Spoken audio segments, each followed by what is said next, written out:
உதுஹியாவுடைய ஒரு சிறிய சட்டத்தை மட்டும் கூறிவிட்டு இந்த 10 நாட்களில் அடங்கி இருக்கக்கூடிய இந்த உதுஹியா என்ற கடமையுடைய ஒரு சிறிய சட்டம் என்னவென்றால், அல்லாஹ் ரப்புல் ஆலமீன் உதுஹியா என்றால் அல்லாஹுடைய பெயரை கொண்டு அல்லாஹுடைய முகத்தை நாடி ஒட்டகத்தையோ மாட்டையோ ஆட்டையோ யௌமுன் நஹர் யௌமுல் ஈத் அன்று அல்லது அய்யாமுத் தஷ்ரீக் அதற்கு தொடர்ந்து வரக்கூடிய 11, 12, 13 இந்த நாட்களில் அல்லாஹ்வை நெருங்குவதற்காக இந்த 3 விலங்கினங்களையும் அறுத்து பலியிடுதல் தான் உதுஹியா.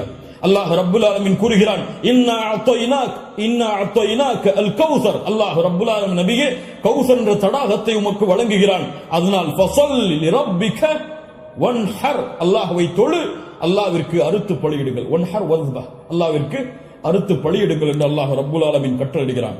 இந்த உதுஹியாவுடைய விஷயத்தில் உலமாக்கள் மத்தியிலே கருத்து வேறுபாடு இருக்கிறது. சில உலமாக்கள் சொல்கிறார்கள் உதுஹியா என்பது வாஜிப், அதை விட்டால் பாவம். உதுஹியா வாஜிப், அது விட்டால் பாவம்.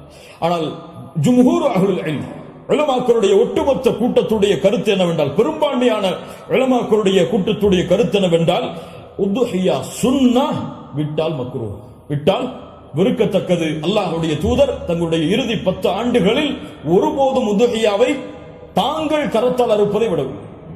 இது சுன்னah, ஆனால் விட்டால் பெரும்பாவம் கிடையாது, வெறுக்கத்தக்கது. கண்ணியத்துக்குரியவர்களை யாருக்கு அல்லாஹ் வசதி செய்திருக்கிறானோ அவர்கள் எவ்வளவு விலங்கு அந்த ஆடுகளையோ மாடுகளையோ ஒட்டகங்களையோ அறுத்து பலியிட முடியுமோ அவர்கள் அறுத்து பலியிடலாம். ஒருவருக்கு ஒரு ஆடுதான்.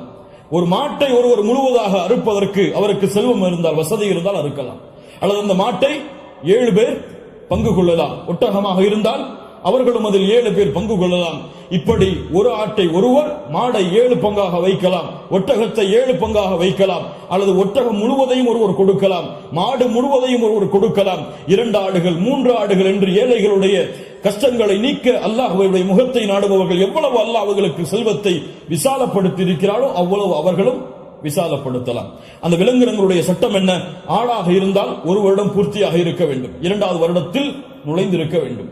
மாடாக இருந்தால் 2 வருடங்கள் பூர்த்தியாக இருக்க வேண்டும், 3வது வருடத்தில் அது நுழைந்திருக்க வேண்டும். ஒட்டகமாக இருந்தால் 5 வருடம் பூர்த்தியாக இருக்க வேண்டும், 6வது வருடத்தில் அது நுழைந்திருக்க வேண்டும். யாருக்கெல்லாம் ஒரு முழு குடும்பமாக ஒரே இடத்திலே ஒரே உணவை சாப்பிட்டு வசித்தால் அந்த முழு குடும்பத்திற்கும் ஒரு ஆடு போதுமானது, அல்லது முழு குடும்பத்திற்கும் ஒரு மாடு போதுமானது, அந்த முழு குடும்பத்திற்கும் ஒரு ஒட்டகம் போதுமானது.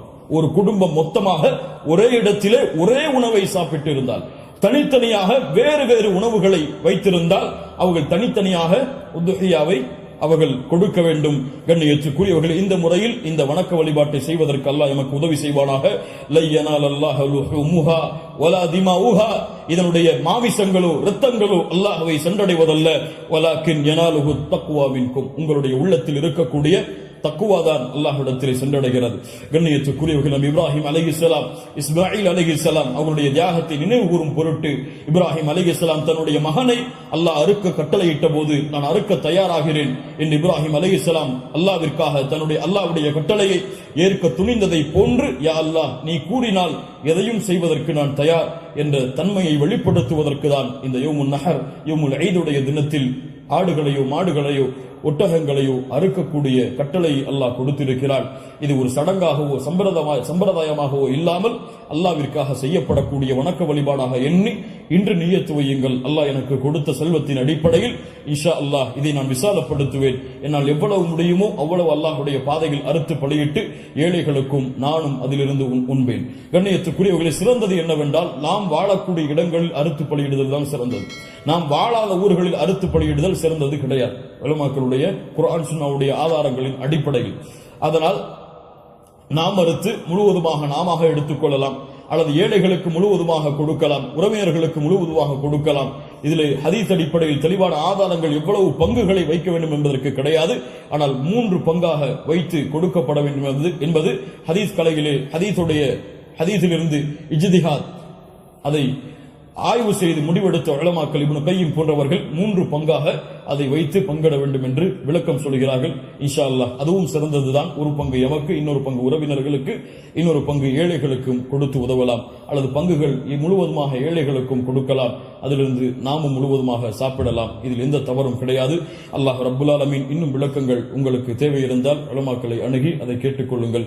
அல்லாஹ் ரப்புல் ஆலமீன் இந்த இறுதி 10 நாட்களை கண்ணியப்படுத்தக்கூடிய இந்த இறுதி 10 நாட்களில் அதிகமான அமல்களை செய்து அல்லாஹ்வுடைய பொருத்தத்தை பெறக்கூடிய நல்மக்களாக அல்லாஹ் ரப்புல் ஆலமீன் என்னையும் உங்களையும் ஆக்கி அருள் புரிவானாக. அஸ்ஸலாமு அலைக்கும் வரஹ்மத்துல்லாஹி வபரகாத்துஹு.